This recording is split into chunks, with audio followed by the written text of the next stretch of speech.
L'infidélité, faut-il ou peut-on pardonner et surtout oublier? C'était ça le thème de l'émission d'hier et vous avez été nombreux à y participer à travers nos canaux réseaux sociaux, mais également via le téléphone de cette émission. Nous avons été honorés de recevoir autant d'avis.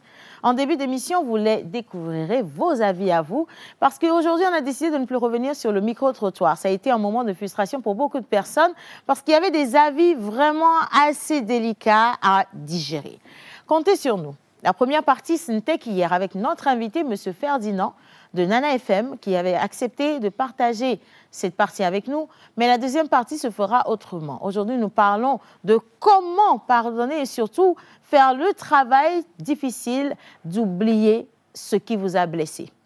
On a essayé de toucher un tout petit peu les causes de l'infidélité, quoique nous savons que l'infidélité ne se justifie pas. Mais en même temps, beaucoup de personnes vous diront que nous avons des raisons pour lesquelles nous sommes allés voir ailleurs. Et ça dépend de tel ou ça dépend de tel autre facteur. À chaque fois, je dis qu'il est important que chacun se regarde dans un miroir. Qu'est-ce que vous voulez faire de votre couple, de vos relations? Parce que l'infidélité, ce n'est pas seulement une question sexuelle, mais c'est également une question émotionnelle. Donc, qui peut revenir sur le plan professionnel, amical, familial, whatever. À vous de voir. Si vous êtes dans la condition, si vous êtes dans cette situation actuellement, qu'une personne vous a brisé le cœur, que vous ne savez pas comment pardonner, ni comment oublier, je vous invite à vous asseoir confortablement parce que dans cette émission, vous allez trouver des outils grâce à nos psy maison, Mister Sagat, à Madame Susanna Djeté, toujours charmante dans sa grosse sagesse, Monsieur Guy Watson, qui va décroiser ses jambes dans quelques instants, Mrs. Ruth, Mrs. Della est notre invitée spéciale. Merci donc de nous retrouver dans ce mardi débat et surtout à vos téléphones parce qu'on vous attend encore nombreux. Si vous participez à cette émission sur les réseaux sociaux, vous aurez beaucoup de chances de repartir avec tout plein de cadeaux, notamment des Timoni. Mais ça seulement si vous me rendez heureuse. Mesdames et messieurs, bienvenue chez nous et maintenant, place au petit déjeuner. C'est parti, générique.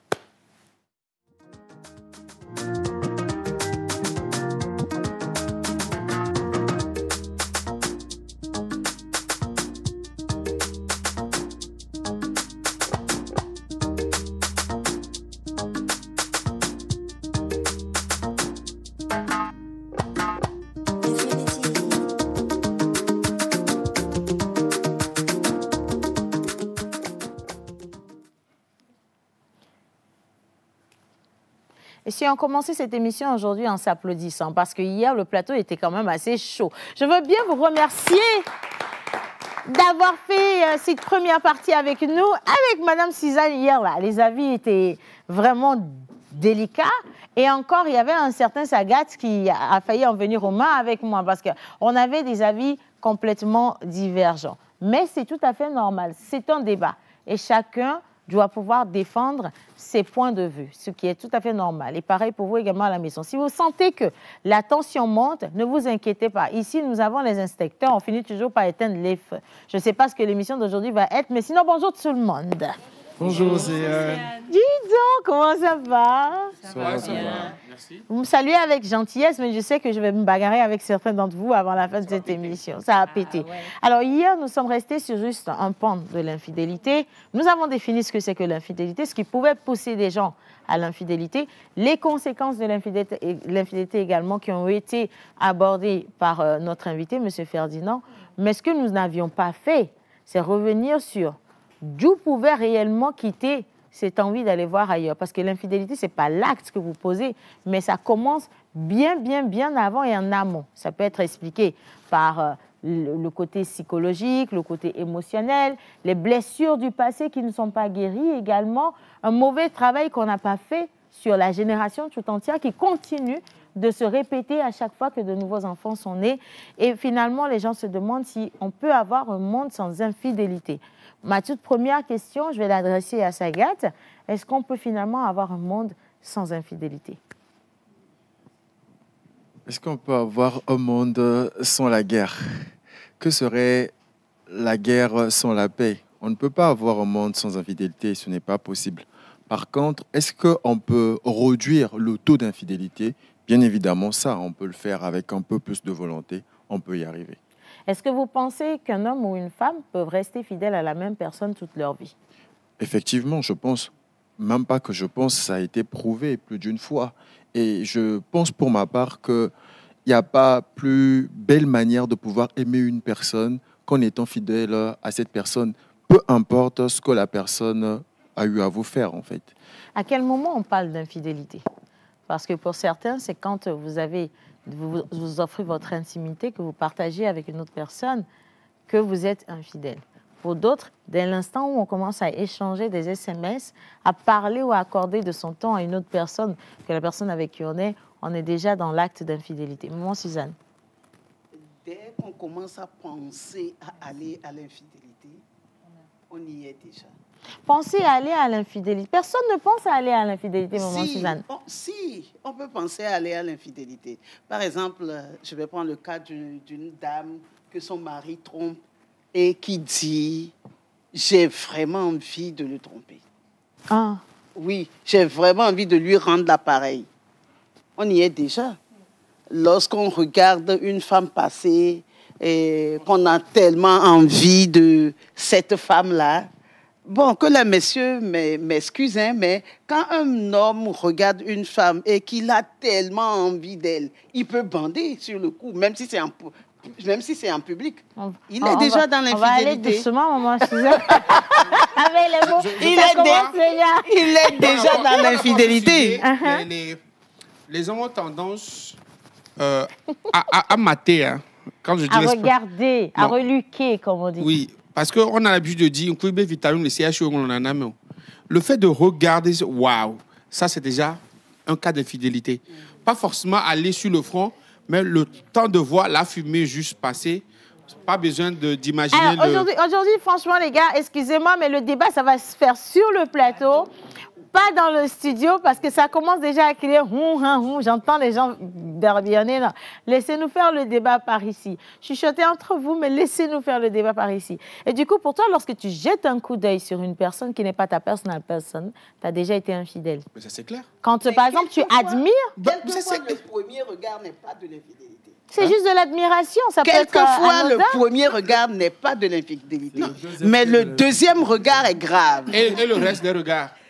Et c'est même c'est-à-dire, vous voyez une dame passer. Ouais. Ou bien une dame voit un monsieur passer. Ouais. Et elle se dit, mais qu'est-ce qu'il est mignon.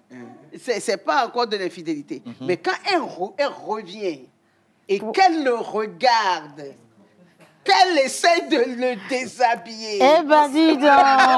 Ça, c'est déjà de l'infidélité. Là, c'est déjà consommé, en fait. C'est consommé. Donc, si ça devait vous être amputé, ben, c'est fini. Hein, vous avez commis un gros péché. Je pense que par rapport à cette infidélité-là, 90% des hommes sur Terre ne devront plus exister. Hein. Parce que celle que tu dis aujourd'hui aimer, bien qui est ta femme, bien celui-là qui est ton partenaire, on le regarde bien, on la regarde une seule fois, c'est-à-dire... Ma question pour toi, Guy, également pour Della. Quand tu vois une personne... en fait, je crois que personne ne se lève le matin avec le désir de devenir infidèle. Pour revenir au premier regard de maman Suzanne ou le deuxième regard, c'est juste que tu peux être en train d'admirer la création divine et dans cette admiration... te laisser emporter par, je sais pas, ton imagination, mais ne veut pas dire que tu as l'intention d'aller jusqu'à poser l'acte, en fait. Est-ce que là, tu as commis l'infidélité? Je pense qu'il y a un adage qui dit l'intention... Vaut l'acte. Oui, vaut l'acte, ou bien suit l'acte. Aussi longtemps que tu vois la personne, tu l'admires. L'admiration, ça, je pense que c'est naturel. Tu apprécies la créature divine. Maintenant... Quand il arrive que la personne que tu admires présente des choses que tu aimerais voir, que tu désires, qui font partie de tes critères de sélection de partenaires, là, on commence à tomber dans autre chose. Quand l'admiration part de l'admiration pour devenir désir. Oui, envie. De la convoitise. Ouais. Là, tu es dans de l'infidélité. Yeah. Donc, tous ceux qui sont en train de regarder, vous savez que vous êtes midi-sémés. Vas-y, ils font ça tout le temps. Moi, c'est ça, je ne te mens pas. Alors, on va lire les commentaires. Miss Ruth est au plateau avec nous. Elle a porté une jupe très fidèle à sa personne. Elle n'est pas dans votre histoire d'infidélité. Et elle est aussi très fidèle à vos avis sur les réseaux sociaux. Elle en a répertorié quelques-uns qu'on va lire rapidement avant de faire monter notre invité au plateau. Bonjour. Merci beaucoup. Bonjour Océane. Bonjour à tout le plateau. Bonjour. Hier, c'était un débat assez chaud. Vous m'avez vu, tout le monde se disait, Ruth, va pas parler, va pas parler. Moi, je me suis dit, c'est mieux de laisser les personnes expérimenter, parler, nous donner des conseils. Après, avec ma génération, je pourrais parler de ce qu'il y a par rapport à l'infidélité de ma génération, parce que nous savons, aujourd'hui, notre invité avait touché un point que j'ai beaucoup aimé. C'est le fait de l'éducation qui manque aujourd'hui à la jeunesse par rapport à la question d'infidélité. Parce que l'infidélité, aujourd'hui, les jeunes se disent que c'est pas grave. C'est pas grave. On a fini par banaliser. Il y a des gens qui te disent, mais toi, tu ne peux. C'est pas normal d'avoir un seul partenaire. Si l'autre te laisse en route, tu vas faire comment? Il faut avoir... Ça, ce sont des arguments, en fait, ce que tu es en train de sortir. Je pense qu'on va revenir dessus dans quelques instants, parce qu'on va aussi expliquer, au moment, Suzanne, pourquoi aujourd'hui, il y a autant de femmes qui acceptent l'infidélité et qui, elles-mêmes, activent l'infidélité. Il y a des femmes qui sont au foyer, il y en a qui ne sont pas au foyer, qui sont des femmes célibataires, mais qui ne conçoivent plus l'infidélité comme étant un crime ou quelque chose de regrettable, quelque chose de dégoûtant. On va en revenir dessus, mais on va rapidement aux avis. On va lire les avis. Le premier qui dit « Bonjour la pause ». Bonjour. Moi, c'est monsieur Dionou Jacob depuis Atiégou. Moi, je dis « Je dois pardonner ». Je répète « Je dois pardonner ». Voici une petite histoire que je vous raconte. Oui. Monsieur Y est conducteur de chant dans une église depuis des années, ne sachant pas que le diacre de l'église entretient des relations intimes avec sa femme depuis jusqu'à, il semble qu'un de ses enfants aurait été pour le diacre. Monsieur Y a refusé de pardonner, nous avons tout dit. Je vous assure qu'aujourd'hui, cette famille est complètement brisée. Certains enfants sont décédés, d'autres sont devenus mères et pères à l'âge de 16 ans. Sans éducation, papa est introuvable, détaché complètement de ses responsabilités. Et maman, vraiment, fait pitié aujourd'hui. Moi, je dis qu'à cause des enfants innocents, je pardonne. Bonne émission à vous.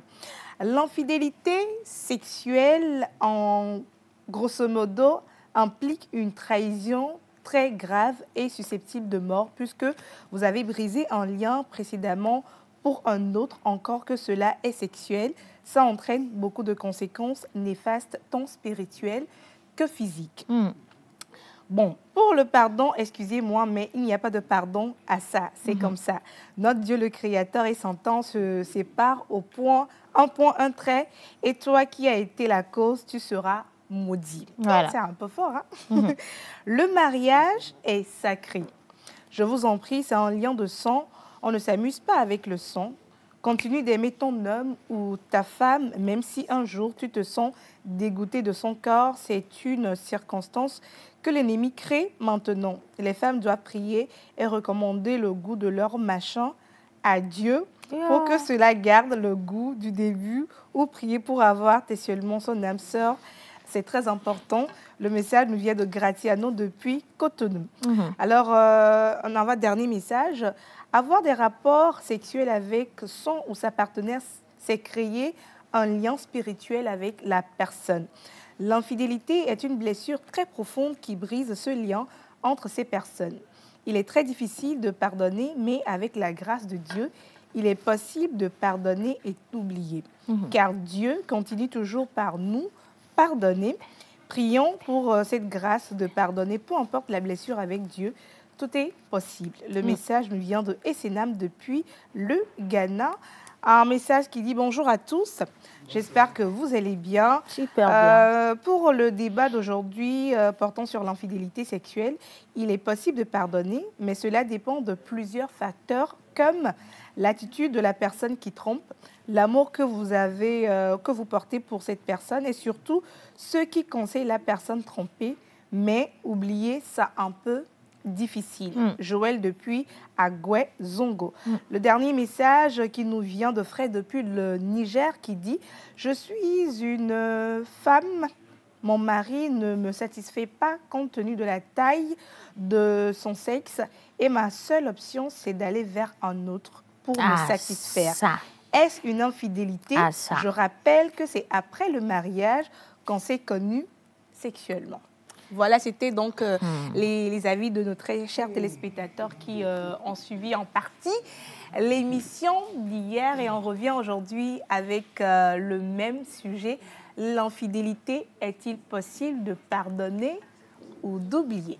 Voilà. Alors, merci en tout cas parce qu'il y a beaucoup de messages. Ça commence à pleuvoir, pas à venir, hein, mais à pleuvoir par ici. Il y a une personne qui vient de dire justement qu'il y a certaines fidélités, il y a certaines infidélités qui sont impardonnables, comme par exemple tromper son homme parce que quelqu'un d'autre, avec quelqu'un d'autre. Ça, jamais, je ne peux jamais pardonner cela. En fait, c'est simple. C'est une femme qui envoie le message, mais qui explique en fait qu'une femme qui va voir ailleurs n'est pas pardonnable. On a également eu ça dans le micro-trottoir hier, où un homme disait que les hommes, depuis la nuit des temps, ont la possibilité d'être infidèles, mais les femmes se doivent de rester calmes. Et au même moment, c'est paradoxal. C'est paradoxal parce que il y a cette femme qui a envoyé le dernier message que tu as lu, Miss Ruth, qui se plaint de la question de l'insatisfaction sexuelle, qui aujourd'hui est également considérée comme une cause de l'infidélité dans beaucoup de couples. Les gens disent qu'ils ne sont pas satisfaits, alors que la satisfaction sexuelle est quelque chose de tout à fait normal.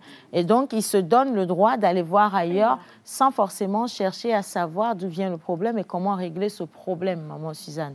Aller voir ailleurs lorsqu'on n'est pas sexuellement satisfait dans son couple est une infidélité. C'est de l'adultère. C'est même pire, je veux dire. Oui, c'est même pire, c'est de l'adultère. On ne peut pas aller voir ailleurs parce qu'on n'est pas satisfait sexuellement.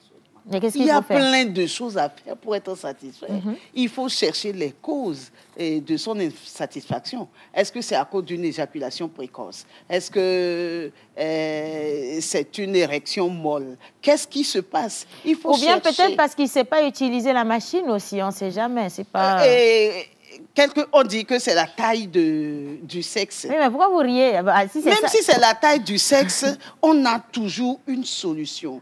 On a des positions pour pallier à la petitesse du sexe. Donc, on peut trouver des solutions. Donc, ça veut dire qu'une personne qui dit « je ne suis pas satisfaite ou je ne suis pas satisfait par ma femme », surtout les hommes qui disent « ma femme, elle est trop timide, pudique », ce sont les mots qu'on a eu à apprendre chez les hommes mariés. « Ma femme est trop pudique, ma femme, elle ne m'excite pas, elle ne me donne pas envie. Quand je rentre à la maison, elle est toujours dans les boubous, elle fait ci, elle fait ça ». Juste pour aller voir ailleurs, en fait, ce ne sont que des excuses en réalité. Ce sont des excuses parce qu'on peut apprendre à sa femme à bien faire l'amour.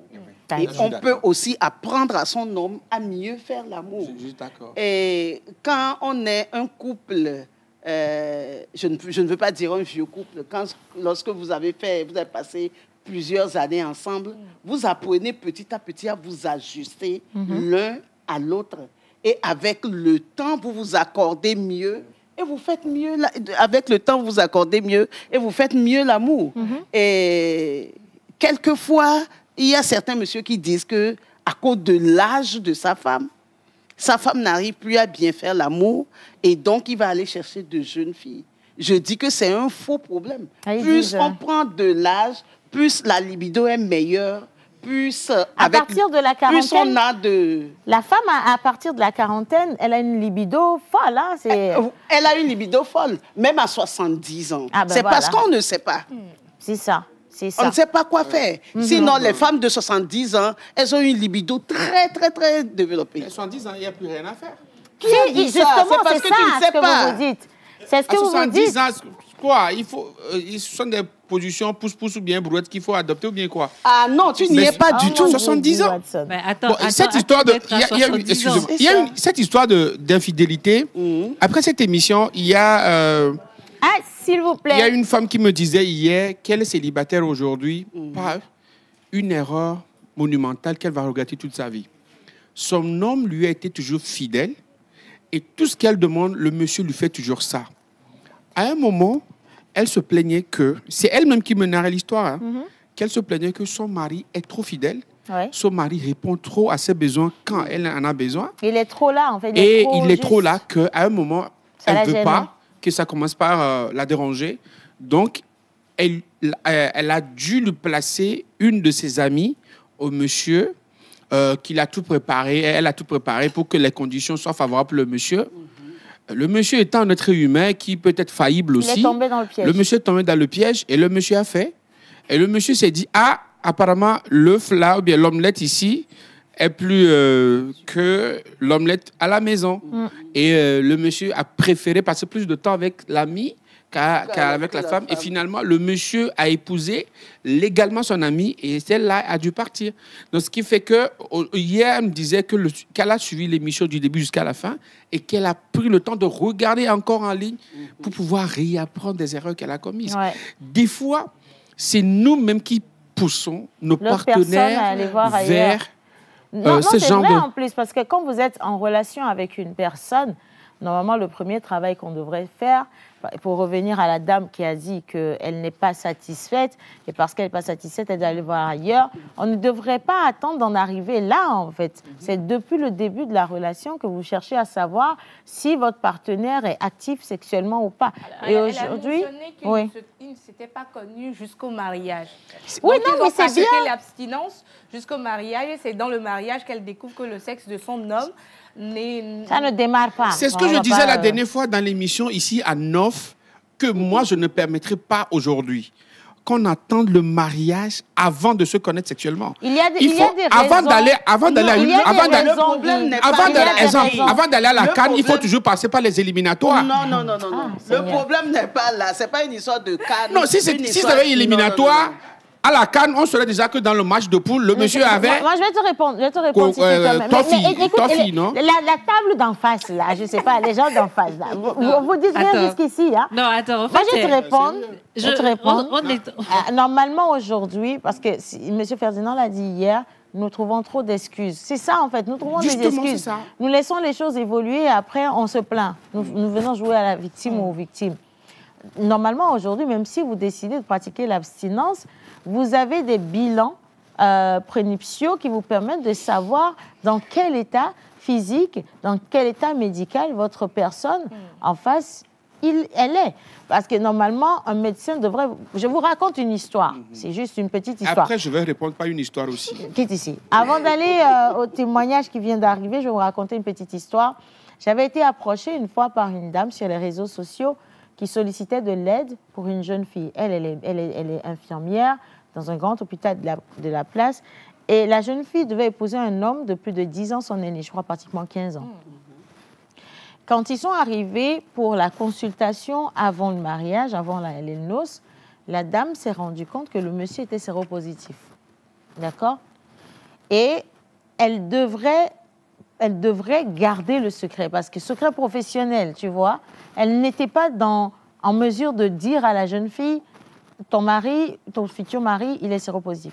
Mais elle a pris la peine de demander à la jeune fille si ils ont discuté de tout et qu'est-ce qu'elle savait du statut sérologique du monsieur. Là, elle s'est rendue compte que la jeune fille ne savait absolument rien du tout. Sans vouloir, je vais dire, non respecter le secret professionnel, elle a demandé à parler à un membre de la famille de la jeune fille. Parce qu'elle devait faire quelque chose. D'abord, elle est allée voir son supérieur pour lui exposer le problème. Le monsieur lui a dit, ça ne nous regarde pas. Et c'est une petite fille d'à peine 19 ans qui va se marier. Donc, à un homme qui a la trentaine révolue. Vous voyez déjà? Donc, elle était gênée. Elle a insisté pour que cette jeune fille vienne avec un membre de sa famille. La jeune fille n'a pas pu parce que ses parents sont morts. Il n'y a qu'une tante et un oncle qui sont au village, qui vont descendre à Lomé pour la dot. Donc, le temps qu'ils arrivent, ce serait déjà fait. Alors, elle a insisté, elle a fait venir le monsieur. Là, elle a une discussion avec le monsieur. Est-ce que vous êtes conscient de votre statut? À sa grande surprise, le monsieur a dit oui. Il sait qu'il a le VIH. Qui d'autre est au courant que vous avez le VIH? Le monsieur a avoué que le pasteur qui va célébrer les noces est au courant qu'il a le VIH. Alors faites venir le pasteur également parce que l'heure est grave, il faut que quelque chose soit fait. Moi, je ne peux pas informer votre femme, mais il faudrait qu'elle soit au courant avant de rentrer dans le mariage. Le pasteur, quand il est venu proposer de l'argent à l'infirmière pour qu'elle puisse garder le secret définitivement. Vous voyez? Et pour que la petite soit informée, il a fallu que l'infirmière menace d'aller à la police avant qu'ils ne décident ou qu'ils acceptent de l'informer. Et ça a été fait. Les parents sont venus la veille du mariage, ils ont fait venir les parents, ils ont tenu une petite réunion. La dame, elle a posé les résultats et le monsieur a discuté avec la jeune fille. Il a dit la vérité.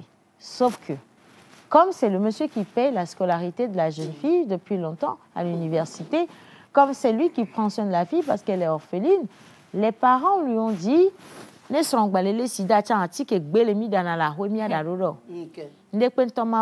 donc toi, en fait, va là-bas, reste là-bas, tu n'auras rien. Et quand l'infirmière a demandé à la fille quelle était sa dernière décision, elle a dit, si mes parents me demandent d'y aller, je vais y aller. Vous voyez ? Pourquoi j'ai donné cet exemple? Ça n'a rien à voir avec l'infidélité, mais c'est pour vous dire, quelque part, c'est aussi une sorte d'infidélité, en fait, c'est de la tromperie. Mais c'est pour vous dire aujourd'hui que vous avez des tests que vous faites avant le mariage, qui devraient normalement révéler à cette femme que ce monsieur a un problème. Ça peut être une faiblesse sexuelle, ça peut être quelque chose de physique, ça peut être le stress, mais ça aurait pu être guéri, ils auraient pu y pallier avant de rentrer dans le mariage. Ce n'est pas parce que ça n'a pas été fait qu'elle, aujourd'hui, va s'autoriser à aller voir ailleurs. Si tu n'es pas satisfait dans le foyer et que tu sens que toi, tu as besoin d'être monté comme un bouc ou je ne sais pas quoi, divorce et va vivre ta vie tranquillement. Pourquoi tu veux rester sous le toit de quelqu'un et aller avoir des rapports avec quelqu'un avant de revenir te coucher encore, t'allonger à côté de ton homme? Est-ce que les gens comprennent réellement ce que c'est que le mariage? Au fait, Océane, je pense que la semaine dernière, on avait quand même eu un beau plateau avec couple. Moi, la première chose que j'ai gardée, c'est que le mariage, on apprend à aimer, on apprend le soukul béni quoi. Astron mea dédé. Et dans ce processus, il est important que chacun de nous puisse dire la vérité à l'autre, d'une manière ou d'une autre. En fait, ce n'est pas parce que j'ai des sentiments pour toi que, quand tu as le sida ou tu as une condition qui ne peut pas être réparée, que je m'adoué ou quoi. Non, ça s'appelle se pendre soi-même. Donc, à quel moment la dame-là a eu à discuter avec l'homme par rapport à tout ce qui est sexualité? Je ne pense pas que ça a été fait.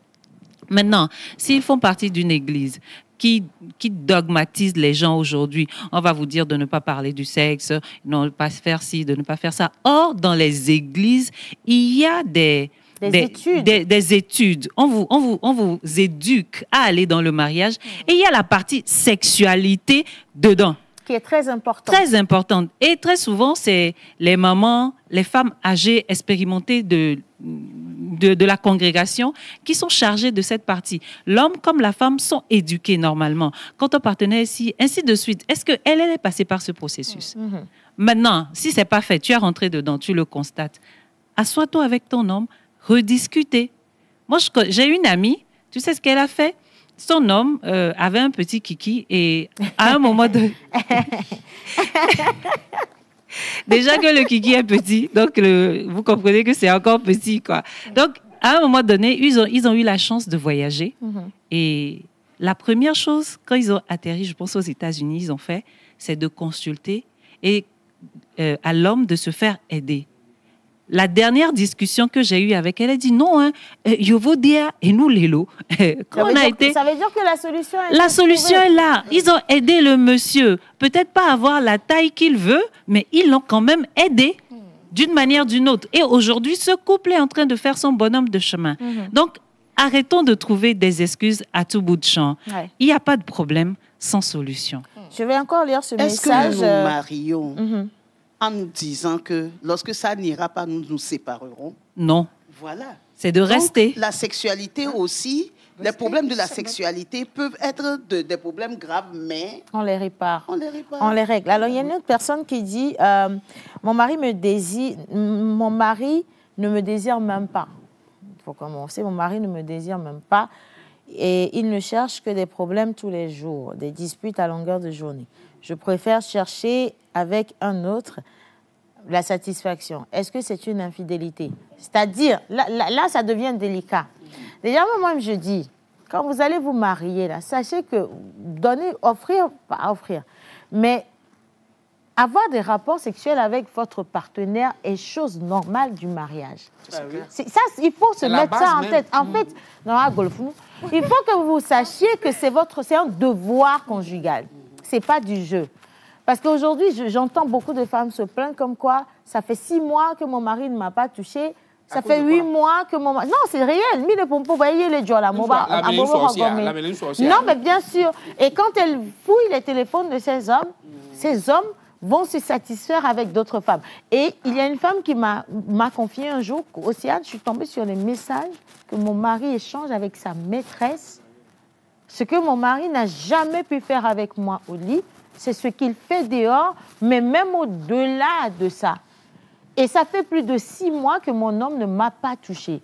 Pas parce que je ne suis pas une belle femme, mais à chaque fois quand il rentre à la maison, je suis fatiguée, il y a le stress du travail, je pars en mission, je n'ai pas le temps, les enfants sont là. C'est que ce monsieur, à chaque fois, il trouvait une excuse, mais cette femme se sentait non désirée. Et ça brise, parce que quelque part, tu sais que cet homme va se satisfaire ailleurs. Il va sortir avec d'autres femmes. Et ça offense les femmes. Ça les révolte. Et finalement, elles se disent, la manière dont tu me le fais, je vais te rendre la pareille. Moi aussi, je me donne le droit de te tromper. Je me donne le droit d'aller voir ailleurs. Et aujourd'hui, vous vous plaignez qu'il y a beaucoup de femmes mariées qui vont voir ailleurs. Mais ça vient d'où? Sans vouloir justifier l'infidélité. Ça vient des comportements des maris. Elles n'ont pas eu la force de surmonter cette situation et se dire, même si monsieur est infidèle, il s'agit de moi, il s'agit de mon corps, il s'agit de mon respect, il s'agit de ce sacrement que j'ai eu à signer, ainsi de suite. Non. Elles sont révoltées, elles se disent, et moi aussi je vais me satisfaire ailleurs. Et puis voilà, on s'arrête là. C'est là où je reviens sur la question des véritables blessures causées par nos partenaires aussi dans le foyer. Océane, ce sujet-là est un peu délicat. La dame, elle a eu la chance de tomber sur les messages que son homme a avec sa maîtresse.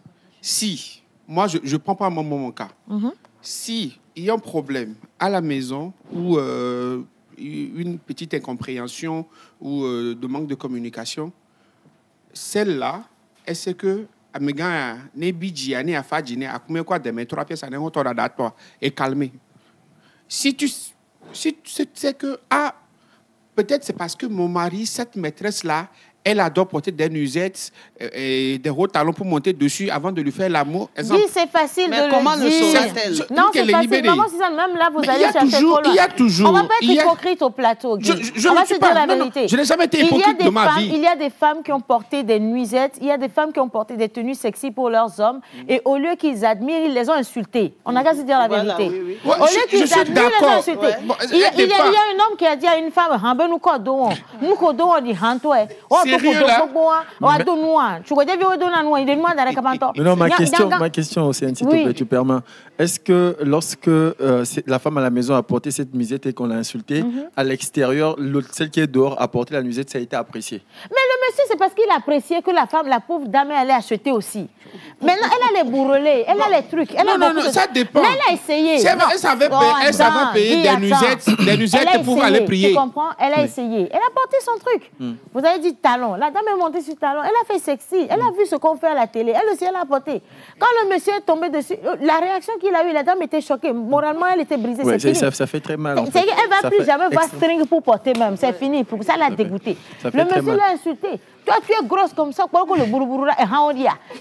Ça l'a brisé, la dame. Celle que tu aimes, celle que tu prétends aimer, tu lui dis ça. Mais c'est comme ça que vous vous comportez avec les dames. Oui, mais il y a une question d'éducation, de valeur. Une femme, même si à un moment ou bien à une étape de la vie que tu ne l'aimes plus, il n'y a pas des mots qu'on disait à la femme. C'est pas qu'on ne l'aime pas, Guy. Non, je dis à un moment, si tu ne l'aimes plus. C'est pas que vous ne les aimez pas, ces femmes. En fait, c'est pas ça. C'est parce que c'est tellement facile pour vous de vous cacher derrière de belles excuses et sortir faire des bêtises. Les dehors. Excuses. Parce que on laisse les excuses. Quand ça finit mal. Je suis quand ça finit mal, quand par exemple cet homme, il va avoir un accident et il a des problèmes, il ne peut plus marcher, il est dans un fauteuil roulant. Oh, oui. C'est là qu'il revient vers sa femme à la maison pour devenir une charge pour la dernière. Là, la maîtresse n'est plus là pour supporter vos caprices, elle va partir. C'est là que tu vas venir maîtresse n'a dire... rien à voir dans ça. C'est ça. Et pourquoi c'est la femme à la maison qui doit supporter quand c'est dur? C'est parce que les hommes pensent que... Bon, nous les hommes, je vais dire nous les hommes, nous prenons ces genres de femmes, ou bien ces femmes-là, comme acquis. Mais tout est une question de valeur, tout est une question d'éducation. Moi, c'est pas que je me vante, je n'ai pas connu peut-être une femme ou bien deux femmes. Les femmes que j'ai connues ne pourront pas me dire aujourd'hui, Guy, écoute, mais aujourd'hui, si elles ont besoin de moi, je répondrai. Et ainsi que j'ai besoin d'elles, elles répondront, malgré que je suis mariée ou bien en couple et tout, parce qu'il y a une certaine valeur qu'on m'a inculquée. Mais ça, c'est La toi, femme, ton... moi, je parle en fonction de moi. Nous, on parle d'une généralité. C'est que si tu donnes, c'est ce qui fait qu'il y a une expression qui dit, il y a 1 sur 1 million qui... Je suis d'accord, mais si tu donnes ton exemple, Guy, à chaque fois, les autres exemples qui sont, par exemple, à coût de millions ou de milliards, les gens vont se sentir à l'aise. Il faut pouvoir dire la vérité aux hommes. Ne prends pas ton cas pour une généralité. Ce que je suis en train de dire, c'est pas des mensonges. C'est une vérité que je suis en train de dire. Je vais revenir sur le premier sujet de la dame dont tu as raconté l'histoire, qui était dans des bonnes conditions et finalement, elle sent que son mari l'aime un peu trop et elle va créer un écosystème pour permettre à son mari d'aller voir ailleurs. Cette dame-là, elle souffre de la blessure du rejet, tu vois. Les personnes qui souffrent de la blessure du rejet, ce sont des personnes qui n'arrivent pas à vivre dans un climat de paix et d'amour. Ils sont tout le temps là en train de chercher des petits problèmes, des petites histoires et tout. Pourquoi? Parce que ça, c'est leur monde, c'est leur confort, en fait.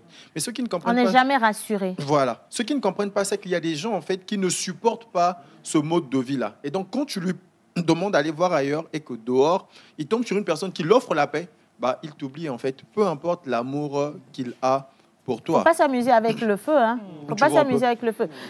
On a pris un avis d'un monsieur, d'accord, que j'aimerais qu'on regarde. Entre-temps, on a chef Yannick qui est au plateau avec nous. Il est là pour nous rafraîchir. Hein. Mais comme c'est un jeune marié, lui aussi, il va nous donner son point de vue sur la question de la fidélité. Parce que je sais peut-être qu'il a été abstinent avant le mariage. Est-ce que on ne va pas parler de ça, mais il faut nous dire. On peut pas. Merci Océane, bonjour à tout le monde. Bonjour. Le sujet infidélité, je pense que c'est un sujet assez lourd. Et moi, je pense que l'infidélité, dans toutes ses formes, en fait, fait mal quelque part. Parce que lorsqu'on est infidèle, moi, par exemple, je donne mon cas. Avant de me marier, j'étais mon ancien partenaire, en fait. L'histoire que tu viens de lire, ça a été la même chose. J'ai été découvrir des messages sur son laptop, parce qu'avec son patron et tout ça, tout ce qui va avec. Mais la réponse n'est pas d'aller faire aussi la même chose qu'elle. Sinon, après, vous restez dans le même cercle, vous ne sortez pas. Donc, du coup, je pense que quelque part, hier, c'est Sagat qui l'a dit, il faut se pardonner soi-même d'abord. Ouais. Il faut se pardonner. Une fois que tu te pardonnes toi-même, tu libères ton cœur et tu peux avancer. Parce que moi, à l'époque, je n'arrivais pas à pardonner. Parce que ça m'a fait tellement mal. J'ai été même la surprendre avec le patron lors d'un déjeuner et tout ça. Mais ça m'a fait tellement mal. Au départ, je ne voulais même plus avoir de ces nouvelles, rien. Mais je me suis... Mais pendant une année pratiquement, j'étais là, j'ai dépéri. On dirait, si on me voit, on dirait que j'avais le sida. Wow. Mais je n'avais pas le sida. Ce gourmet-là, tu n'as pas loupé. Voilà. Donc, du coup, mais après, il fallait avancer. Il faut sauter le pas. Je me suis dit, écoute, cette personne, elle a fait son choix. Et moi, je suis en train de remémorer tout ça, mais c'est moi qui souffre quelque part. Alors qu'elle continue sa vie tranquillement. Donc, il faut se pardonner d'abord. Et une fois qu'on se pardonne, je pense qu'on peut passer à autre chose, comme Sagat l'a dit. Et aujourd'hui, je discute toujours avec elle. Et elle m'écrit souvent, on s'écrit, mais ça va en fait. Vous avez fait la paix. Donc je me dis, ça reste quand même très dur, l'infidélité. L'idéal, c'est de ne pas y arriver à ce stade-là. Si on peut l'éviter, c'est tant mieux, quoi. En fait. Voilà. Alors, nous allons être rejoints dans quelques instants par notre invité. C'est Monsieur Agbenou Kovi. Donc, on sait qu'il est marketeur digital et acteur également. Il a un mot à dire sur ce sujet. Mais avant d'avoir Monsieur Kovi au plateau, regardez cet élément et écoutez surtout ce que cet homme va adresser comme message aux autres hommes. Regardez. Vous édifiez, c'est un sujet qui est très, très important. Quand tu es une personne qui est très infidèle, beaucoup de choses que tu vas faire, ça ne va pas marcher. Vous savez le pourquoi?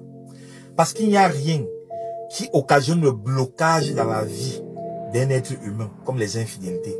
Parce qu'à chaque fois, quand tu parles de partenaire en partenaire, sache que c'est les énergies négatives que tu portes et tu ramènes chez toi. N'en parlons plus si tu es un homme marié.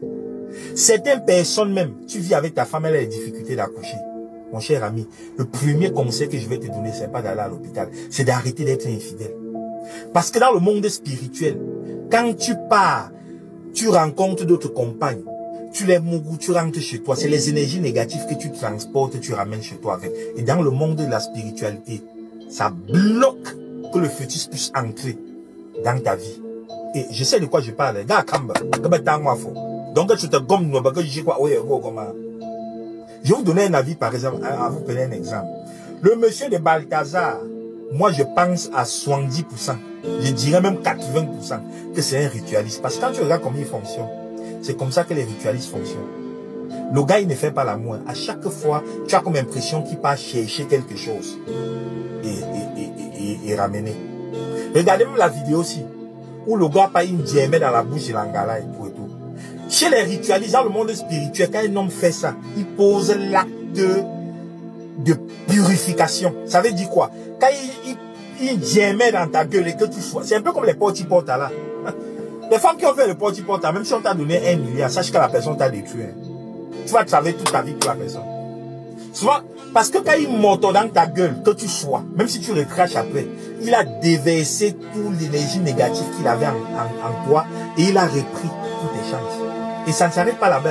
Il y a encore pitié de vos compagnons. Parce qu'à chaque fois que tu pars peut-être embrasser ton gars ou mougou avec ton gars, tu déposes aussi la malchance là sur son gars et il récupère toutes les énergies positives reviennent encore à ce monsieur. C'est pour ça que vous voyez les hommes puissants là. À chaque fois, ils deviennent toujours puissants. Et les personnes avec qui ils marchent, ils deviennent toujours un genre comme ça. C'est ça dans le monde spirituel. Mes chers dames, écoutez-moi, si tu vis avec ton mari, que vous avez trop de problèmes, à un moment donné dans votre foyer, fouille bien son téléphone. Si tu regardes bien, il y a peut-être 2 ou 3 droits qui fonctionnent. Même quand tu fais les affaires, il faut être très concentré. Moi, j'ai réussi parce que j'ai été très concentré dans ma vie. Et je suis toujours concentré. Je vais vous donner un petit secret de grand-mère. Un petit secret, pas beaucoup. Même si tu as un business que tu veux faire dans ta vie, avant de sortir de la maison, ça c'est pour les hommes fidèles, hein, pas les hommes infidèles. Parce que la première des choses, quand tu es infidèle, il faut d'abord arrêter tes infidélités et te purifier. Quand tu es un homme fidèle, que tu as même un business que tu veux partir faire, prends ta femme, parce que ce que vous ne savez pas, c'est que ta femme fait partie de toi. Hein. Ta femme, elle fait partie de toi. Si tu as l'énergie positive, ta femme aussi, elle est positive. Vous faites comme ça, tu vas exploser. Je vous dis ça tout le temps. Moi, j'ai réussi grâce à maman Françoise. Hein. Tu veux sortir pour aller faire un business. Arrête la femme de ta main. Le matin, très tôt le matin, arrête la femme de ta main. Arrête la main de ta femme. Si tu es chrétien, récite notre Père avec ta femme. Elle récite, vous récitez. Notre Père qui est aux cieux, que ton nom soit sanctifié, que ton règne vienne, vous récitez. À la fin, après avoir récité, ouvre ta main comme ça là. Ta femme crache dans ta main. Tu craches aussi dans ta main. Tu essuies ton visage avec. Pas tu viens, tu dis au milliardaire bandouné. Si ton affaire que tu vas faire, si ça ne marche pas, change mon nom. Si tu es musulman, arrête la main de ta femme. Tu récites rien que la Fatiha. Tu arrêtes la main de ta femme. Bismillahirrahmanirrahim. Alhamdulillahi rabbil alamin arrahmanir rahim maliki yawmiddin iyyaka na'budu wa iyyaka nasta'in ihdinas siratal mustaqim siratal ladzina an'amta alaihim ghayril maghdubi alaihim waladdallin amin. Quand tu finis, tu ouvres ta main. Elle crache dans ta main. Tu craches aussi dans ta main. Tu essuies ton visage avec. Tu pars. Tu viens me dire. Il n'y a pas la magie, le monde spirituel que vous voyez là. C'est qu'il y a 2-3 trucs qu'il faut éviter. Quand tu évites, tac, tac. Et tu fonctionnes avec la clarté, surtout si tu es un homme fidèle. Tout ce que tu fais marche. Moi, le milliardaire bandounet, je n'ai jamais pris un bic à un marabout pour dire que donne-moi ça, je veux faire ceci. Et tout ce que je fais marche. C'est parce que je sais ce que je fais dans ma vie. Il y a les choses que j'évite. Je vous dis, il n'y a rien qui détruit un être humain comme il n'y a rien qui détruit un être humain que l'infidélité. Après, allez comprendre ce qu'il a dit, parce qu'il a dit des choses très, très puissantes. Ouais. Ce n'est pas seulement dans la réussite des affaires, c'est aussi dans l'éducation des enfants. Moi, j'ai des cas palpables, c'est dans l'éducation des enfants. Vous êtes supposés être 2 pour éduquer vos enfants. Vous êtes d'abord deux pour les faire venir au monde et vous devez être deux pour les entourer. C'est spirituel, ce sont des énergies. Quand les énergies sont éparpillées, à quel moment vous avez de la concentration sur la vie des enfants? C'est ça.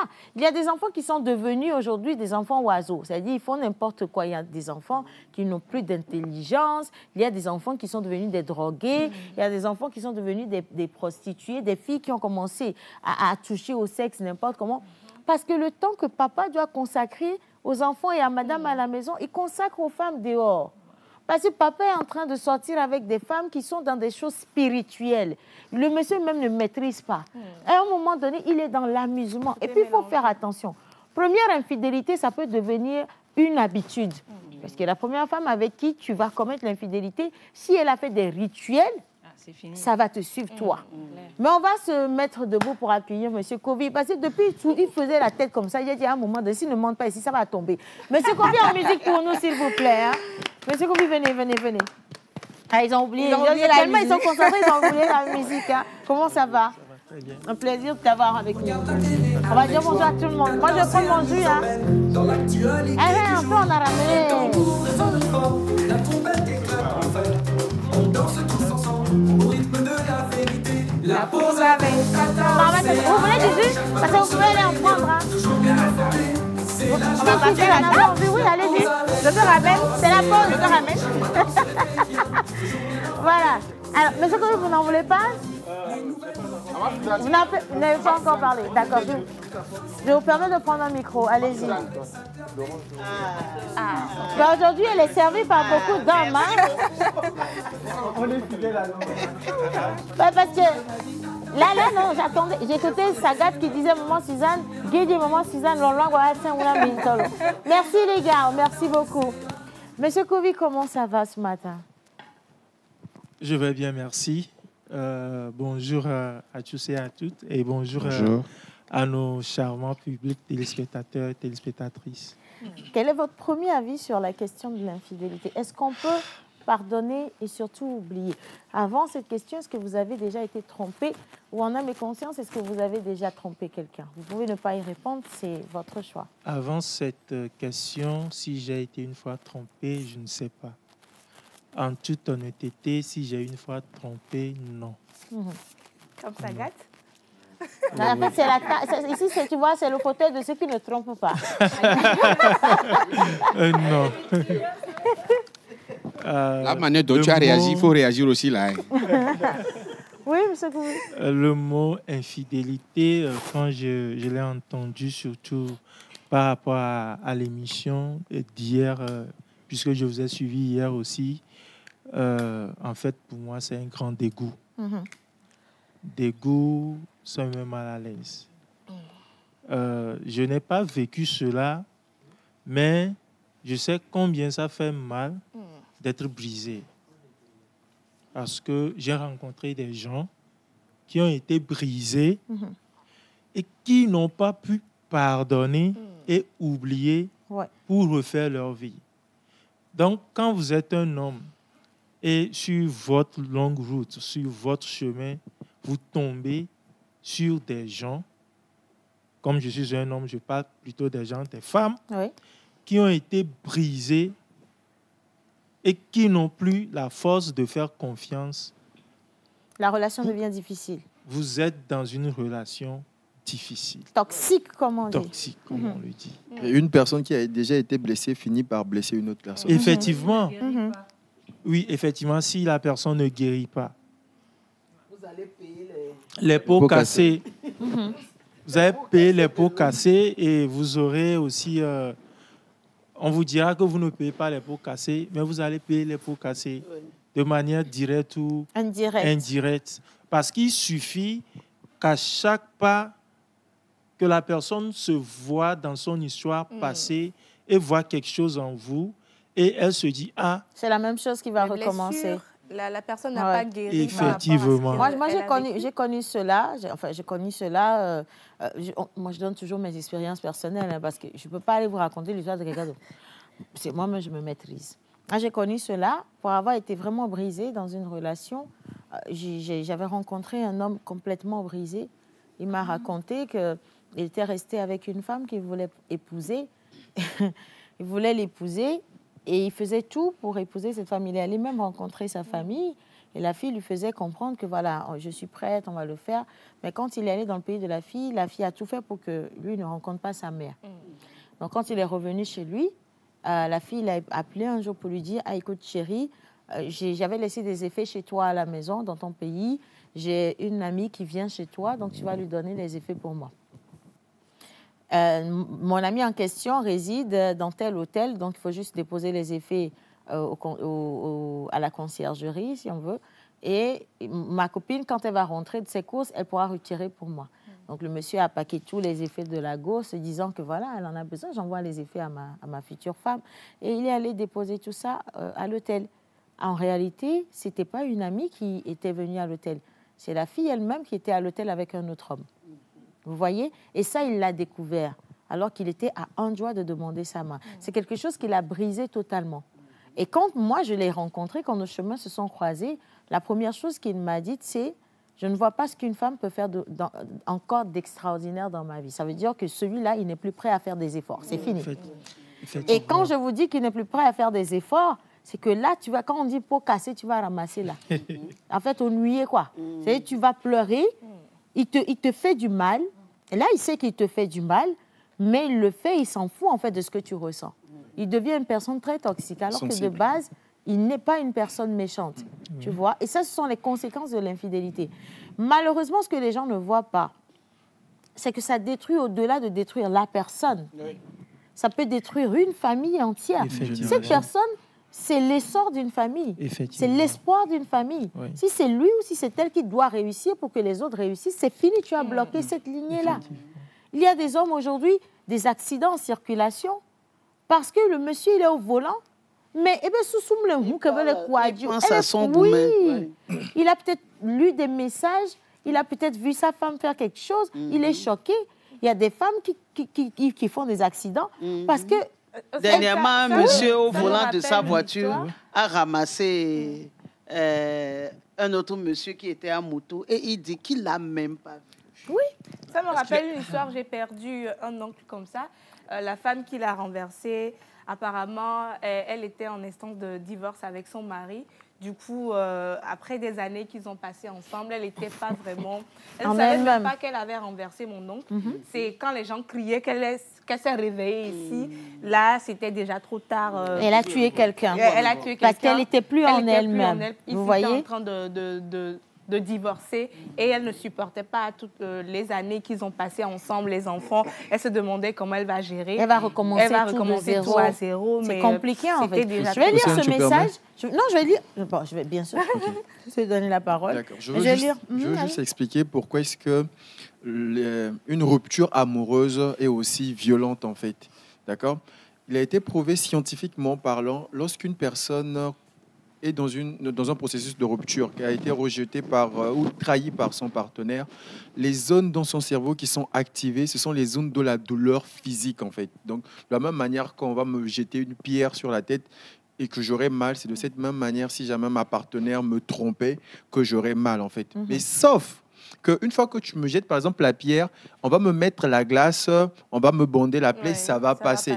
Par contre, la blessure émotionnelle, à chaque fois que je vais penser au parfum de ma femme, je verrai une personne avec son même sourire, ça fait que je vis en fait 24 heures sur 24 cette blessure, cette douleur-là. Et c'est la raison pour laquelle en fait les blessures émotionnelles sont beaucoup plus difficiles en fait à guérir de ça. Parce qu'elle est rotative. À chaque fois, ça tourne dans ta tête. Oui, en fait, on peut guérir de ça. On peut guérir de ça. Et vous allez remarquer que généralement, quand on dit non, la personne m'a trompé, on dit elle m'a brisé le cœur. Ouais. D'accord, elle m'a brisé le cœur. Oui. C'est pas juste des mots. Hein. C'est pas juste des mots, effectivement. C'est vraiment, on brise le cœur d'une personne. Mais vous voyez, le cœur peut être par exemple comme un miroir. D'accord. On ne peut plus jamais recoller les morceaux. On ne peut plus jamais recoller les morceaux. Si jamais on recollait les morceaux, ça n'aurait pas la même synergie. Ouais. D'accord.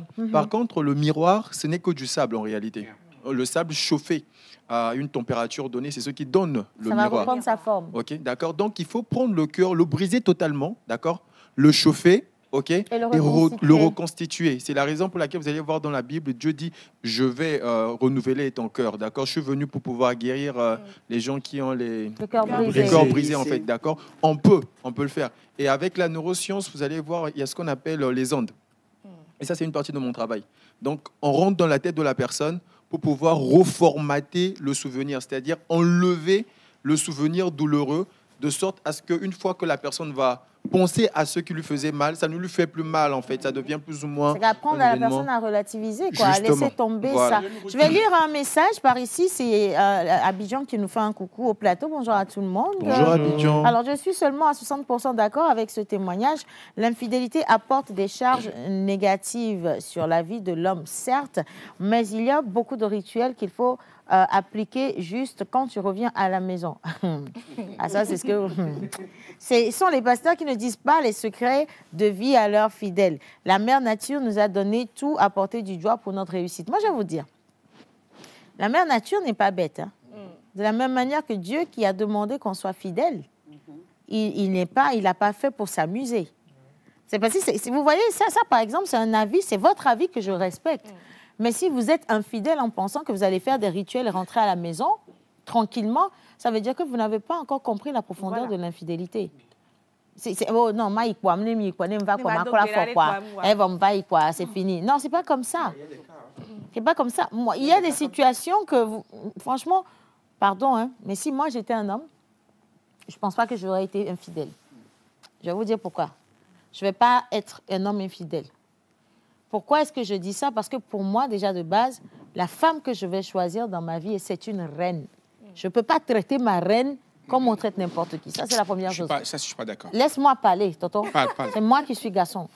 Donc, et d'abord, pourquoi je dis ça? Parce que moi-même, je me considère comme un roi. Et un roi ne peut pas se permettre de se comporter n'importe comment. Quand tu es un roi et que tu as une reine, tu respectes le niveau que vous avez tous les deux. Ça, c'est la première des choses. La deuxième des choses, je ne me vois pas partager mon corps de roi avec n'importe quelle femme. J'ai une reine. Il n'y a pas 10 000 reines. Il y a une reine, il y a ses sujets, il y a ses servantes, il y a le reste. Je ne vais pas me descendre au niveau de ces servantes. Donc, il y a deux royaumes. Les servantes de ma femme vont lui manquer de respect. Si on lui manque de respect, on me manque de respect. L'éducation que j'ai reçue ne me permet pas de me rabaisser à ça. Troisième chose, pour être un roi, je dois avoir les moyens financiers. Ces moyens financiers sont destinés à une reine. Dieu ne m'a pas dit d'aller prendre 2 reines.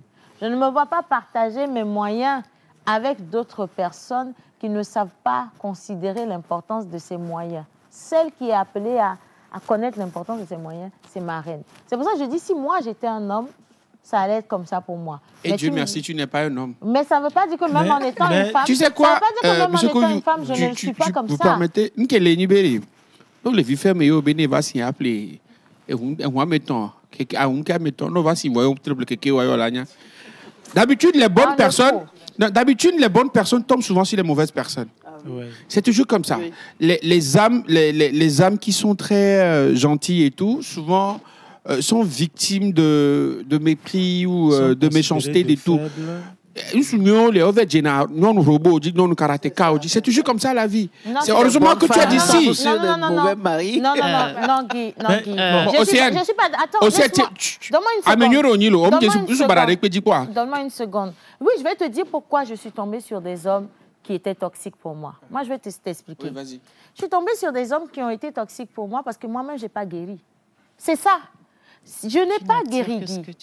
Je cherchais du réconfort dans des bras des gens en pensant que c'était ces personnes qui pouvaient m'aider à guérir, à me sentir bien. C'est seulement quand j'ai compris qui j'étais réellement, ce que je pouvais réussir par moi-même, ma propre valeur, et que j'ai compris que mon bonheur ne dépendait pas forcément d'un homme, que j'ai guéri, Guy. C'est différent. Et il y a beaucoup de gens aujourd'hui qui sont dans des relations toxiques parce qu'ils ne savent pas en réalité ce qu'il vaut. Ils sont obligés de se soumettre au désir de quelqu'un d'autre, de supporter même l'infidélité, parce que Jojo et les ils ont peur de partir. Les gens ne savent pas vivre seuls. Les gens ne savent pas s'aimer. Sagat l'a dit il n'y a pas longtemps. Les gens ont une piètre image d'eux-mêmes. Une femme qui est dans un foyer, battue, trompé à longueur de journée, le monsieur maltraité à longueur de journée, mal nourri, avec un bac plus 10, mais qui supporte ça, pose-toi la question de savoir pourquoi elle est là. Qu'est-ce qu'elle cherche? Pourquoi elle supporte ça? Alors que cette même femme va se lever un beau matin et dire, c'est bon, j'arrête, je reprends ma vie en main. Elle va peut-être sortir de là, pas qu'elle va divorcer, elle va peut-être décider de reprendre sa vie en main, de fermer les yeux sur certaines choses et de considérer que celles qui sont importantes pour son épanouissement personnel. Au bout d'1 an, ce monsieur va se rendre compte, mais que lui-même, il était en erreur. Parce que la femme qu'il va découvrir en face de lui n'est plus la femme qu'il bastonnait à la maison. Elle serait devenue une autre personne. Tu comprends ce que je veux dire? Alors, ma question, parce qu'aujourd'hui, on parle plus de pardon et puis de comment guérir. Donc, il ne reste plus assez de temps. On va peut-être demander à maman Suzanne, à Océane, à Guy, de nous dire comment pardonner, comment guérir. Parce que là, Océane a partagé son expérience. Moi, j'ai pardonné, j'ai guéri. Océane, moi, j'ai une chose à dire. Quand on est offensé, ou bien quand on passe par des moments d'infidélité, c'est vrai, ça fait très mal. Très, très mal. Mais moi, ce que je conseille, c'est de prendre le temps de savourer ta douleur. Tu savoures ta douleur. Tu le savoures à fond. Comme Sagat venait de le dire, c'est genre, ton cœur est déjà brisé, mais laisse-toi briser davantage. Et de là-bas, tu te retrouves. Maintenant, ça, c'est peut-être pour les gens qui ont un mental fort, sachant que quand je vais rentrer dans le fond, il va falloir que je ressorte. Maintenant, comment ressortir? C'est ça, c'est de là qu'on enclenche la procédure de pardon, premièrement, de soi-même, pour guérir, pour être en paix avec soi-même, se reconnecter à soi. Et de là-bas, tu te reprojettes sur la personne qui t'a fait mal et tu te demandes, mais attendez, à un moment... Est-ce que ça en valait la peine? Merci. C'est de là que tu guéris vraiment et tu continues ton bonhomme de chemin. Tu te redécouvres, tu sais qui tu es. Tu te redéfinis carrément. Tu te redéfinis et tu te redonnes de la valeur. C'est là peut-être que des gens vont sortir des livres, dire que renaître de ses cendres, renaître comme un phénix. Et tout ça, je pense que ça vient du fait de se laisser briser davantage. Et de recommencer. Oui, savourer sa douleur il faut et de recommencer. Monsieur Kobi? Oui, effectivement, je vais aller dans le sens de Madame Della. La partie, vous aviez terminé en disant accepter. Si nous n'acceptons pas cette douleur, nous ne pouvons pas aussi en guérir, tout en passant par le pardon de soi.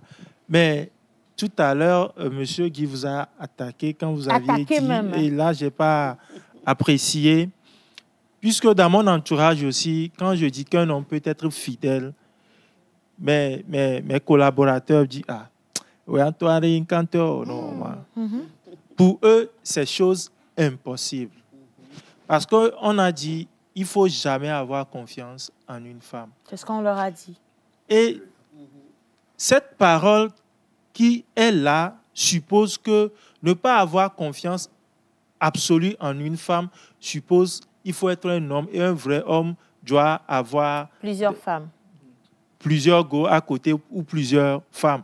Comme ça, le jour où ta femme même, ta reine, déconne, ça ne va pas avoir plus de poids sur toi. Parce qu'il y a des roues. Il y a des roues secours. Seulement aux hommes, on nous dit également ça à nous les femmes, que tu ne dois pas avoir un seul partenaire. Au même moment, la polyandrie n'a jamais été validée, mais la polygamie, oui. Oh, quitte là. Et c'est là le... Mais la polyandrie existe. Hein? Ça existe, mais ce n'est pas certifié. Mais c'est pas légalisé. Peut-être chez toi. C'est pas une question de fierté. Maman, et c'est là le problème. Parce que ce sujet, vraiment, c'est grand. C'est là le problème. Pourquoi, d'abord, si je suis équilibré, pourquoi est-ce que je dois me sentir en danger dans ma relation? C'est ça. Parce que moi, je dis, si je dois être dans la relation et que je sens que je suis en danger, ça veut dire que je ne suis pas équilibré. Vaut mieux être seul que mal accompagné. C'est tout. Le plus tôt serait quoi? Le mieux. Maintenant, Guy a mentionné certains hommes qui sont trop gentils. Bon, voilà, on les par-ci, par-ça. Il y a des hommes qui sont des guérisseurs. Ouais. C'est ça. Ouais. Moi, tout le monde a parlé, si j'ai suivi sur le plateau des gens, presque tout le monde a donné son propre exemple. J'ai eu, je ne sais pas si c'est la malchance, peut-être que M. Sagat me dira après, ou c'était une chance. J'ai rencontré des femmes brisées qui sont venues, sont guéries et sont parties Alléluia. pour me laisser Monsieur encore brisé. Oui, parce que finalement, j'ai dégagé une énergie. Non, j'ai pas bien cerné. Oui, parce qu'il Les femmes, tu as guéri, qui sont venues te... C'est-à-dire, elles sont guéries, elles sont parties. Donc, en partant, moi, je suis maintenant brisé. Mais moi, j'ai dit, et je continue de dire qu'il n'y a aucune blessure qui peut faire que je ne peux pas aller de l'avant. Voilà. Alors là, je veux juste compléter en disant, en fait, un être humain doit être comme de l'eau. D'accord. Tu vois, quand tu prends de l'eau, tu prends ça gâte un objet, les exemples. tu frappes sur de l'eau. Sur le coup, il y aura une déformation. Mais après, l'eau va retrouver sa forme initiale. D'accord. Donc, on va recevoir des coups parce que la vie est faite ainsi. Mais après, n'oublie jamais de pouvoir retrouver ta forme initiale. Cet exemple-là, Océane l'a adoré. Oui, et comment Moi, retrouver juste, sa forme initiale? C'est qu'il faut s'adapter. Ouais. On doit passer par l'adaptation. C'est que initialement, nous disons qu'une relation doit être comme ci, comme ça. On l'idéalise. Et nous rencontrons quelqu'un qui est complètement l'opposé de ce que nous pensons. Effectivement. Et nous disons que cette personne nous a brisés. Et maintenant, nous devons faire attention, nous devons revenir à nous-mêmes, nous élever et puis nous réadapter aux situations de la vie. Moi, je vais lire. Oui. T'as pas de micro. Le temps que tu en trouves, moi, je vais lire ce message de Roméo depuis Adidogom. Il dit, l'infidélité est une expérience profondément douloureuse qui peut ébranler les fondations d'une relation. Le pardon et l'oubli peuvent être possibles, mais cela dépend de plusieurs facteurs. Premier facteur, la communication. La transparence entre les partenaires est essentielle. Discuter des raisons de l'infidélité et exprimer ses émotions peut aider à comprendre la situation. L'engagement mutuel. Les deux partenaires doivent être prêts à travailler sur la relation. Le désir de reconstruire, la confiance et de rétablir la connexion est crucial. Troisième point, le temps. Guérir d'une trahison prend du temps. Il est donc normal de ressentir de la colère, de la confusion, de la tristesse et ces émotions doivent être traitées avant de pouvoir envisager le pardon. Quatrième point, conseil professionnel. Parfois, l'aide d'un thérapeute ou d'un conseiller peut être bénéfique pour naviguer dans les complexités émotionnelles et relationnelles. Le cinquième et dernier point, conditions préalables. Avant de pouvoir pardonner, il est crucial que l'infidèle prenne des responsabilités pour ses actions et montre un véritable remords. C'est là où on revient encore à la difficulté. Tu fais ça, ça fait mal, je découvre. Je dis, moi, tu viens, tu demandes pardon. Mais quand on a fait l'émission, il y a quelqu'un qui a dit, Océane, mon mari m'a trompé, il m'a offert un bijou de 3 millions. J'ai pris, on a ri. J'ai oublié, j'ai même fait à manger le jour-là. C'était festif. Une semaine après, il me trompe encore. Maintenant, voiture 10 millions. Maintenant, il revient avec une voiture. Ce n'est pas 10 millions, c'est plus que ça. C'est une voiture. Donc, je prends. Et finalement, c'est devenu une habitude. Là, maintenant, il me trompe, il vient les mains vides. Il me trompe, mais là, maintenant, il vient les mains vides, en fait. Et je n'ai qu'à m'apprendre à moi-même. Parce que quand il l'a fait une première fois et qu'il est venu avec un objet, je lui ai montré que l'objet était plus important que ma dignité. Il est revenu une deuxième fois. Je lui ai montré que je pouvais être achetée. Et ça, c'est ce que beaucoup de femmes font. Ou même certains hommes aussi. Parce qu'on parle des femmes, mais pour les hommes aussi, c'est là. Il y a beaucoup de femmes qui sont dans des foyers qui souffrent de cette question d'infidélité, mais qui ne peuvent pas bouger. On ne vous dit pas de partir. C'est juste qu'il faut montrer à la personne que ce que tu es en train de faire là, je ne suis pas d'accord avec ça. En fait, il ne faut pas faire comprendre à la personne que c'est une option. J'en fais le reviens, je t'attends. Mais on peut partir aussi. On peut partir, bien maman. Sûr. Je suis d'accord, maman. Aujourd'hui, l'infidélité peut être cause de divorce. De décès aussi. On peut partir. Si toi, tu te détruis, je ne vais pas me laisser détruire avec toi. Je suis d'accord. Lorsque j'arrive à un point de non-retour, et que je vois que je n'arrive plus à supporter et que je suis en train de me perdre, je pars. Effectivement. Je pars. On peut divorcer pour cause d'infidélité. Je suis d'accord avec ma... Ok, allez-y, allez-y. Je pense aussi aujourd'hui, de nos jours, les réseaux sociaux, l'Internet ne nous aident pas du tout dans ce sens. Dans le couple, par exemple, dans les relations, on attend souvent de notre partenaire, on a des exigences assez élevées. Parce que autour de nous, sur l'Internet, sur les réseaux sociaux, on voit des couples, on a des idéalisations. Couple goal. Et Parfait. on voit des trucs, on se dit, on veut avoir ça aussi dans notre couple. Et lorsque notre partenaire en face ne répond pas à ça, c'est fini, on est déstabilisé. On se dit, et ça devient une frustration au quotidien. Et ça pousse des gens à aller être infidèles. Bon, moi, je vais finir. Moi, je vais finir. Oui, en 10 secondes, vas-y. Moi, je vais finir pour dire, c'est vrai que c'est une étape qui détruit l'âme de l'être humain sur tous les plans.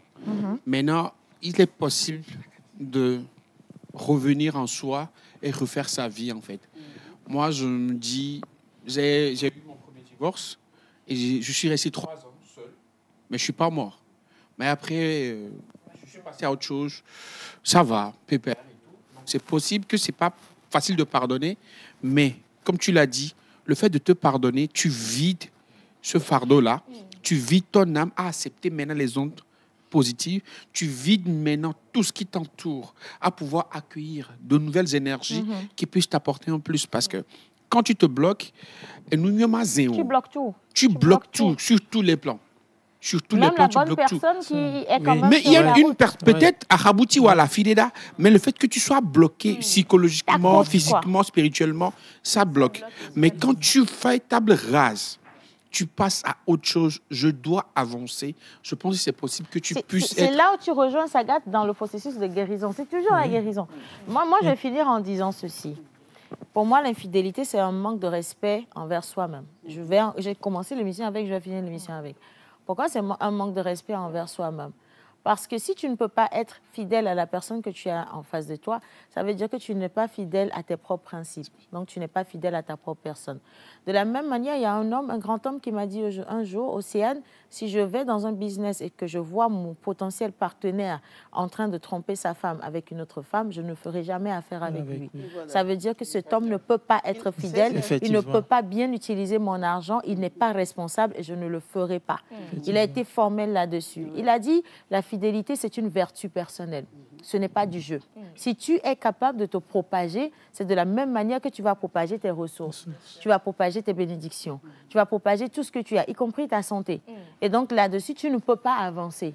Aujourd'hui, on remarque beaucoup de gens qui ont des destinées énormes, qui ont vraiment des étoiles qui brillent sur leur tête, mais ces étoiles sont éteintes à cause de ces cas d'infidélité. Vous avez des jeunes qui souffrent de faiblesse sexuelle à 20 ans, 21 ans, 22 ans, 25 ans. Oh, on battait les divios. Parce que ils se sont amusés avec leur sexualité tôt. Vous avez un petit garçon à l'école, il n'a même pas 16 ans, il connaît déjà à tôter les Viagra. Ils sont là à l'école déjà, ils ont 2, 3, 4 partenaires, de petits-enfants. Vous entendez un petit garçon de 16, 17 ans qui te dit « j'ai 6 copines ». Mais qu'est-ce que ça veut dire? Les parents, faites attention. Parce que si vous ratez l'éducation de vos enfants, c'est vrai, le garçon, il va grandir. Le papa, il est fier. Il vient nous va à mais ton enfant n'est pas heureux. Ses ressources sont éparpillées.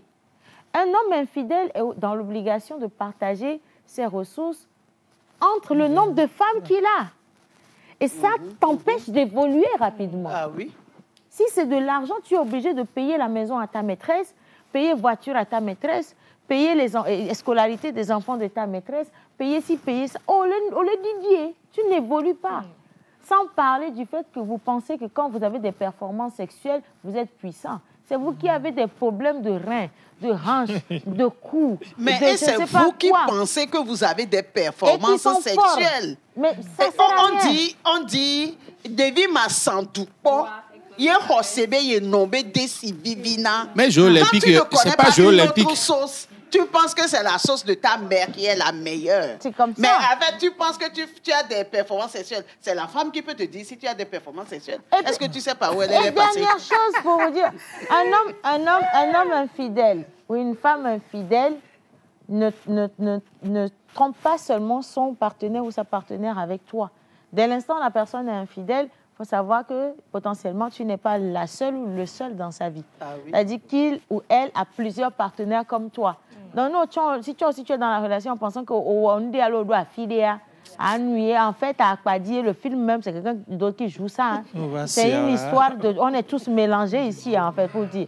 Quelqu'un a dit pour finir l'émission qu'à Lomé, ici, tout le monde soit avec la femme de tout le monde. C'est dans ça, on est dans votre histoire d'infidélité, là. Parce que mon ami pense que c'est Sago. Sago est la maîtresse de l'autre. L'autre, c'est ma copine. Ma copine pense...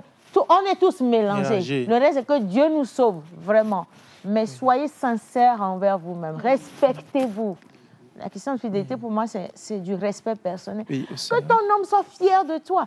Et puis, je m'en vais rendre l'antenne. Je dis ceci. Tu n'es pas fidèle pour quelqu'un. Tu es fidèle pour ton Dieu. C'est ça la base des principes. Tu es fidèle pour ton Dieu. Tu n'es pas fidèle pour un être humain. Dieu ne t'a pas créé pour un être humain. Il t'a créé pour que tu respectes ses principes. Sur ce, on se dit à demain. Merci à tout le monde et bravo pour cette émission. Bisous. Bye bye. Mais dis donc, il n'y a plus générique de fin. OK.